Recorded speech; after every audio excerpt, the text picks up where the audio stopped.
Men don't want to be compared with anyone. Now, the moment you say, Mr. John, Mr. Paul is driving a VX V8, he feels compared. Oh, don't you know so-and-so has just bought a home in Kileleshwa? He feels, why can't you go and live with him in Kileleshwa? He just doesn't want to be compared. Don't ever shout at your husband. According to him, you don't respect him. Speak calmly. If you ever feel like calling him names of all domestic animals, take a walk, go breathe some oxygen, come back home. If you feel you have not relaxed, write down everything you wanted to tell him on your laptop, maybe on a Word document. You will be venting in the process.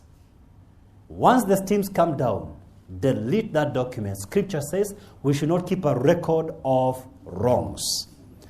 Don't ever correct him in public. What is public? In the presence of anyone. Don't play smart and show your husband dumb. You'd rather both of you look dumb. But don't correct him in public. In your privacy, what does that mean? When you're two of you, go and tell him, I think we should have done it this way. You should have said it this way, in my opinion. And don't ever start any sentence at home with the word you. You is accusing.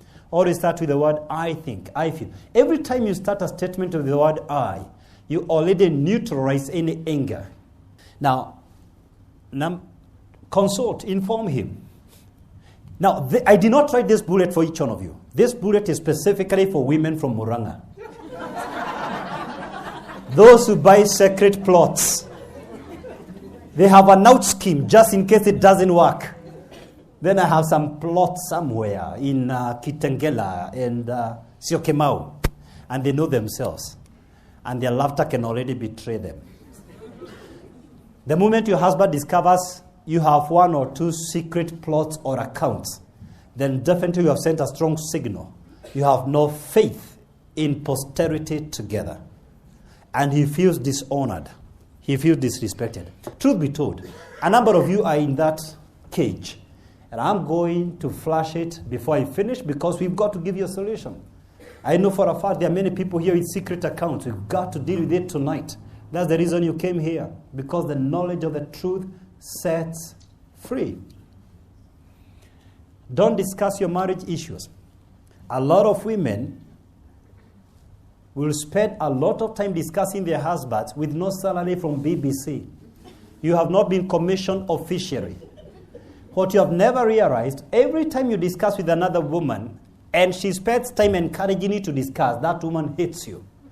There's nobody who loves you, who will spend or entertain or encourage you to discuss your husband negatively. I remind you, I emphasize, I repeat, every other woman who encourages you to discuss wrong things about your husband, she is not acting in your best interest. Identify her as an enemy tonight. This is one of the phone numbers you need to delete, and I can help you do it. I have no emotions deleting such phone numbers. Every time you engage your husband intimately, you send a strong signal you respect him. The converse is also true. The moment you manipulate your husband sexually, in fact, I define it this way. That's witchcraft. Witchcraft is any form of control and manipulation. So you are a witch if you've been controlling your husband sexually. And today I'll be praying for witches so that they live here as saints.